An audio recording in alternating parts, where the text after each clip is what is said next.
Doctor محمد عزیز خان کی جو کتاب ہے دولت عثمانیہ کی جلد 2 نمبر ہے، جو اس جلد نمبر 2 میں صفحہ 21 کا بھی حوالہ ہے، جس میں انہوں نے چند انگریزی عربی فارسی حوالوں سے اپنے اس کتاب کے اندر جو لکھا ہے وہ یہ بتا رہا ہوں کہ 14 اگست 1939 کو اس کا جو دوسرا ورژن ہے وہ آیا تھا، اور دوسرے جو اس کی جلد ہے اس حوالے سے بھی عرض کرتا چلوں کہ انہوں نے کہا کہ اس موقع پر انہوں نے عثمان کے اسلام کے حوالے نام سے ایک جو انہوں نے باندھا ہے، اور اس میں انہوں نے فرمایا کہ جناب یہ پہلے تو معاملہ یہ تھا کہ 1916 تک تو یہ سبھی مانتے تھے یہ بات کہ جو لوگ 13ویں صدی میں ایشیا کوچک اور جو ماورت النہر کی طرف جو لوگ آئے ہیں وہ لوگ جو ہیں وہ سارے کے سارے مسلمان تھے، لیکن اب ہربرٹ گیبن صاحبہ نے اپنی مستند تعلیف foundation of the Ottoman Empire میں اس بات کی حقیقت جو ہے اس سے نقاب کشائی کی ہے، اور انہوں نے بتایا جناب کہ یہ جو لوگ تھے، یہ جو قبیلے آئے ہیں، یہ کتاب کے حوالے سے بتا دیجیے، یونیورسٹی نیو یارک پریس کی چھپی ہوئی کتاب ہے کہ 13ویں صدی میں جو لوگ ہیں، جو لوگ ایشیا ماورت النہر اور پھر جو ایشیا کوچک کی طرف جو آئے ہیں، خاص طور پر جو مسلمان جن کو کہا جاتا ہے، جن لوگوں کو سغوت کے اندر رہائش اختیار کرتے ہوئے یہ لوگ مسلمان نہیں تھے، کوئی ذکر نہیں ملتا. یعنی اس حوالے سے یہ مختصر بات کرتا ہوں کہ وہ یہ کہنا چاہتے ہیں کہ جو سلیمان کا خاندان ہے، ایک تو وہ اس کو 50,000 گھرانوں کا خاندان کہتے ہیں، دوسرا وہ یہ کہتے ہیں کہ جو موسیس اول ہے یہ پہلا مسلمان تھا جو آ کے یہاں پہ مسلمان ہوا. دوسری بات یہ یعنی کہ ارطغرل اس کے والد محمد سلیمان شاہ یہ جو ہیں یہ غیر مسلم تھے اور بت پرست تھے. پھر اسی طرح سے ہم آگے بات کرتے ہیں، اور یہ حملہ آوروں کے حوالے سے بھی تاریخی بات ہے، چونکہ ویڈیو مجھے لمبی ہو جانے کا احتمال ہے. پھر اسی طرح سے ہم نے جو اپنی تاریخ کے ساتھ ظلم کیا ہے، یہ بھی ایک بہت بڑی اور اہم بات ہے جس کو ہمیں سمجھنا ہوگا. ہم نے جو اپنی تاریخ کے ساتھ ظلم کیا ہے وہ شاید کسی اور نے نہیں کیا، اور خاص طور پر ہندوستان جو بر صغیر پاکستان کے بر صغیر پاک و ہند کے جو مسلمان ہیں، اور پاکستان کی تاریخ کے ساتھ بھی دیکھ سکتے ہیں. آپ دیکھیے کہ ابھی بھی جو اردو ٹیکسٹ بک بورڈ ہے یا پنجاب ٹیکسٹ بک بورڈ کی جو کتابیں ہیں تاریخ کے اندر بھی ابھی تک ہمیں یہ لکھایا پڑھایا جا رہا ہے کہ محترمہ فاطمہ جناح نے قائد اعظم کی رحلت کے بعد عملی سیاست سے کنارہ کشی اختیار کر لی، اور انہوں نے فلاح و بہبود کے منصوبوں پر کام شروع کیا، اور باقی زندگی انہوں نے اس کام کے لیے وقت کتنا بڑا یہ کتنی بڑی دروغگوئی ہے جس کو ہم اپنے گریبان میں جھانکے تو یہ جو ہم بچوں کو پڑھانے جا رہے ہیں. پھر ابھی اس موقع پر کم از کم مسلمانوں کے لیے جو خدمات ہیں کسی مسلمان کی، اس کو تسلیم کرنا چاہیے اس کے اوپر اس طرح سے. اور یہ ابھی کی بات نہیں ہے، اسی حوالے سے میں یہاں پر بھی اضافہ کرتا چلتا ہوں کہ جو یہ خاص طور پر یہ جو وقت ہے، اس وقت میں آ کے جب یہ مسلمانوں میں کلمہ الہی کلمۃ الحق کے لیے ایک آواز بلند ہو رہی ہے، قال قال رسول اللہ، یا کم از کم مسلمانوں کے اندر تھوڑی سی غیرت حمیت کا ایک شمع جو ہے وہ بڑھ رہی تھی، اور دیا جو ہے وہ ٹمٹمانا شروع ہوا. تو عین اس وقت آپ نے جس طرح سے محمد بن قاسم کے حوالے سے باتیں ہوئی ہیں، اور راجہ طاہر کو انہوں نے نیک اور پارسا ٹھہرانے کی کوشش کی، اور بتایا جناب کہ محمد بن قاسم تو عزتوں کو ہتھیارا تھا، اس نے یہ کیا، اس نے تو مال لوٹا. اور پھر محمد بن قاسم، یہ نوٹنکی بات قسم کے جو ہمارے لبرلز ہیں دیسی، یہ فرماتے ہیں جناب کہ جی محمد بن قاسم نے بھی محمود غزنوی میں آ کے کیا کیا. محمود غزنوی نے تو آ کے یہاں سے جناب سونا لوٹا، کہ یہاں سے اس نے آ کے پیسے یہاں تو اس نے اقتدار کیا، اور یہاں اس نے پھر ظہیر الدین بابر سے لے کر عالمگیر تک کی یہ جو مغلوں کا جو 6 پشتے ہیں، اس کے اوپر میں یہ عرض کر رہا ہوں کہ خدا را یہ اگر ایک کلمے کے نیچے، ایک قرآن کے نیچے پہلے بہت زیادہ فرقوں میں بٹ چکے ہیں، اس سے زیادہ ہمیں فرقوں میں بٹنے کی ضرورت نہیں ہے. اسی حوالے سے تعویل کا نقطہ میں یہ عرض کرتا چلتا ہوں کہ پھر اس میں ہمیں بہاؤالدین ولد جو ہیں حضرت مولانا روم کے والد صاحب، اور عربی کی جو ان کی ملاقاتیں ہیں، اور پھر جو دمشق اور شام کے جو سفر ہیں اس کے حوالے کتنے مزیدار قسم کے حوالے ہیں تاریخی موجود ہیں اس کے اندر. تاریخی کتب تاریخ المملوک کے حوالے سے عرض کرتا ہوں. ابن جریر کی یہ کتاب ہے جناب، اس کے صفحہ نمبر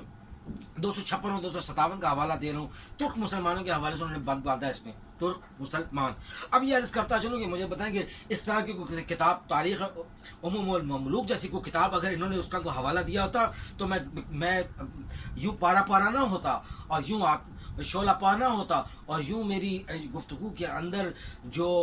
شد و مت جو ہے وہ اپنے تلاطم خیزی میں نہ ہوتی. حضور من وہ فرماتے ہیں جناب، یہ مستند کتاب ہے، صفحہ نمبر 256-57 کہ 22 ہجری میں جب 652 میں 22 ہجری 652 میں جب اسلامی افواج باب فتح کر کے جن علاقوں میں پیش قدمی وہاں کی تو وہاں پر اسلامی سربراہ جو ہیں افواج کے وہ حضرت عبد الرحمن بن ربیع رضی اللہ تعالیٰ عنہ تھے. ان کی قیادت میں باب کے علاقے میں وہ انہوں نے پیش قدمی کی. تو عین اسی وقت ترکوں کا جو شہر براز نام سے سردار تھا وہ حضرت عبد الرحمن بن ربیع رضی اللہ تعالیٰ عنہ کے پاس حاضر ہوا اور اس نے آ کر یہ کہا کہ ہم ارمن پر حملے کے لیے آپ کے ساتھ ہیں، لہٰذا ہم مسلمان لشکر میں شرکت کرنا چاہتے ہیں، میں شریک ہونا چاہتے ہیں. تو پھر حضرت عبد الرحمن بن ربیع رضی اللہ تعالیٰ عنہ نے اپنے سردار حضرت سراقہ بن عمرو رضی اللہ تعالیٰ عنہ کے پاس بھیجا، اور حضرت سراقہ بن عمرو رضی اللہ تعالیٰ عنہ نے اس بات سے نہ صرف اتفاق کیا بلکہ اس کے بعد ایک مخطوطہ لے کر مدینہ میں حضرت عمر فاروق رضی اللہ تعالیٰ عنہ، حضرت عمر خطاب کو یہ کہہ کر یہ ساری معاملے کی اطلاع کی، اور حضرت عمر فاروق رضی اللہ تعالیٰ عنہ نے حضرت سراقہ بن عمرو رضی اللہ تعالیٰ عنہ کی اس بات سے اتفاق کی. اور یوں مسلمانوں کے درمیان اور مسلمانوں اور ترکوں کے درمیان بغیر کسی لڑائی جنگ و جدل کے ایک معاہدہ ترتیب پایا. اور پھر جو شام کی طرف جن کے فارس کی طرف جاتے ہوئے شمال مشرق کی طرف جو علاقے تھے جہاں پر جو علاقے جو ساسانی حکومت کے جو علاقے حضرت آس رضی اللہ تعالیٰ کے دور میں جو فتح ہوئے، تو آپ یہ دیکھیے کہ ان علاقوں میں اسلام کی جو دولت پھیل رہی تھی اس کے لیے آسانیاں ہوئی رہا. اور نہ صرف یہ بلکہ جو ترک ہیں یہ مسلمان ہوئے، جوق تر جوق مسلمان ہوئے. اس کے علاوہ حضرت عثمان غنی رضی اللہ تعالیٰ عنہ کے دور کے حوالے سے بھی معاملات موجود ہیں. یہ تو میں بات 22 ہجری کی کر رہا تھا.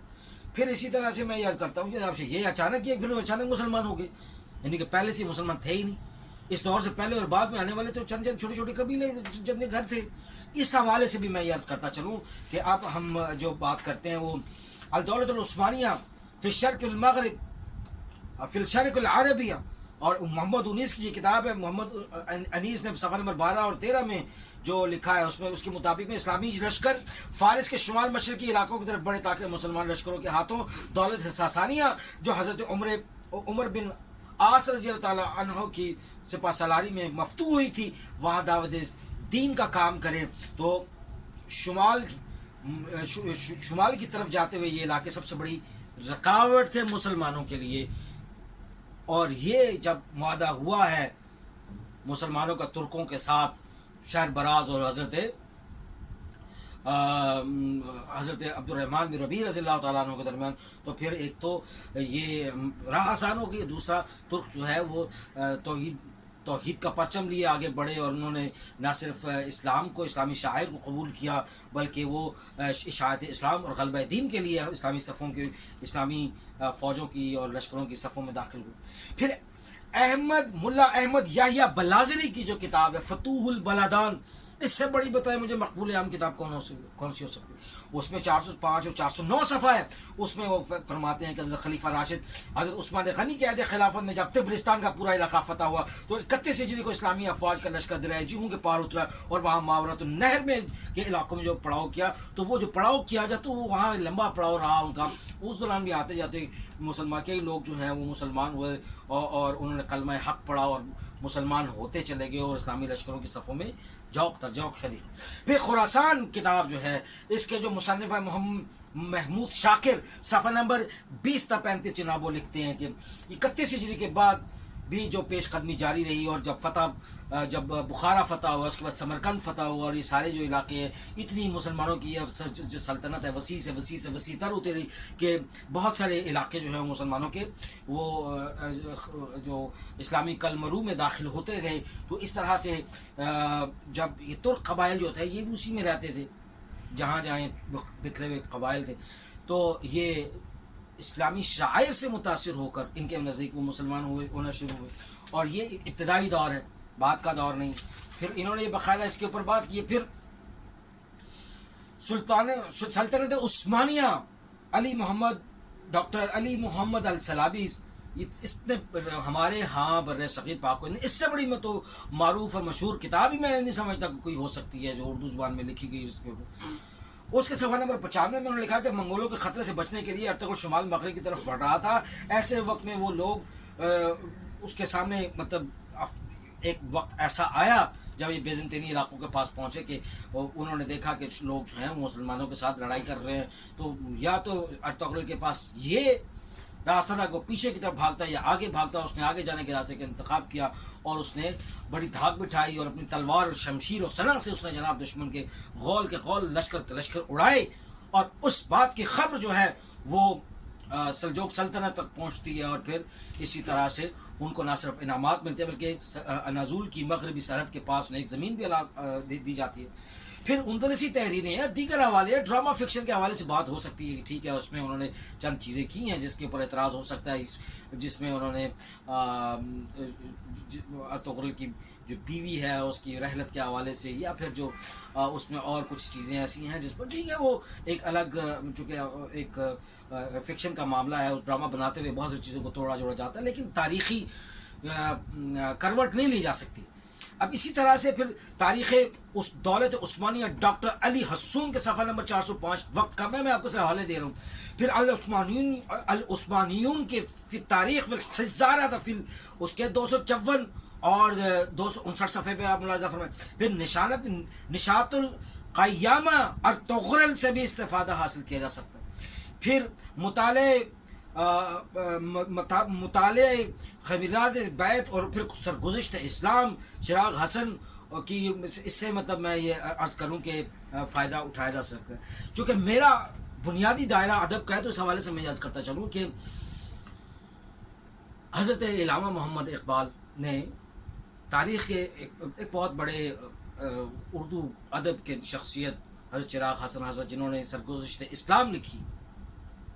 یعنی اس سے زیادہ اچھی تاریخ اسلام کے اوپر سہل ترین زبان میں جو اگر کوئی کتاب ہے تو میں سمجھتا ہوں کہ وہ تاریخ اسلام حضرت چراغ حسن حضرت کی۔ ویسے بھی تاریخی بہت ساری کتابیں ہیں اس تاریخ اسلام پر، لیکن ان کی زبان ذرا ثقیل ہوتی، یہ بہت ہی سادی ہے۔ وہ اس پہ طبع آزمائی کرتے تھے اور لکھتے تھے، تو حضرت ڈاکٹر علامہ محمد اقبال نے ان کو باقاعدہ درخواست کی کہ آپ مسلمان چند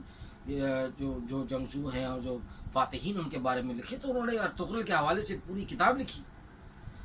جی ہاں، ارطغرل کے حوالے سے انہوں نے کتاب لکھی ہے، وہ نیشنل بک فاؤنڈیشن نے بھی چھاپی ہے، اور اس حوالے سے میں عرض کرتا چلوں کہ اس کے جو پہلے ابتدائی 50 صفحے ہیں، ابتدائی 50 صفحات میں اس کے اوپر پوری گفتگو ہے اور پوری تحقیق ہے۔ اس میں انہوں نے فرمایا جناب کہ یہ مسلمان تھے اور ان کی بہادری، اور یہ حضرت علامہ اقبال کے کہنے پہ لکھی گئی، اس سے بڑی کیا بات ہو سکتی ہے۔ پھر یہ میں عرض کرتا چلوں کہ تاریخ کے دسترخوان کے اوپر اس طرح بے محابہ، بے شقابہ اور جو عجب سی گفتگو ہے اس کو کرنے سے پہلے یہ ذرا دیکھنا چاہیے کہ تاریخی حوالے جو ہیں اور جو تاریخ کا ایک اپنا جو نقطۂ نظر ہے وہ کیا کہتا ہے۔ تو حاضرین محترم، ناظرین اکرام، یہ جو ایک ایسی گفتگو جو ہمارے ہاں اس وقت ہو رہی ہے، یہ تاریخ کے حوالے سے ہمیں اپنا قبلہ درست کرنا چاہیے، اور بغیر کسی بات کو، بغیر کسی تصدیق کے ہم آگے اسی طرح سے خاص طور پر سوشل میڈیا کے اوپر جو تاریخ کا بیڑا غرق کیا جا رہا ہے، تو میں ایک دفعہ پھر جو ہے وہ ہاتھ جوڑ کر تمام احباب سے، مورخین سے اور اس وقت کے جو دانشوران ہیں ان سے یہ عرض کرتا ہوں کہ آپ تفرقہ مت ڈالیں، تاریخ کو، مسلمانوں کو ایک جگہ پر جوڑیں، جہاں سے تحریک ملتی ہے، مہمیز ہوتی ہے بات، وہاں سے مہمیز کریں۔ آج کی گفتگو قدر ذرا طویل ہے، جس کی میں حفظ ما تقدم بھی معذرت چاہ رہا تھا اور ابھی بھی معذرت چاہتا ہوں، لیکن یہ امر انتہائی، یہ جزو لا ينفق ہے مسلمانوں کی تاریخ کے حوالے سے، تو اس پر ضرور غور و فکر کرنا چاہیے، اور یہ جان لیجیے کہ ارطغرل اور اس کا خاندان مسلمان تھا۔ بہت شکریہ۔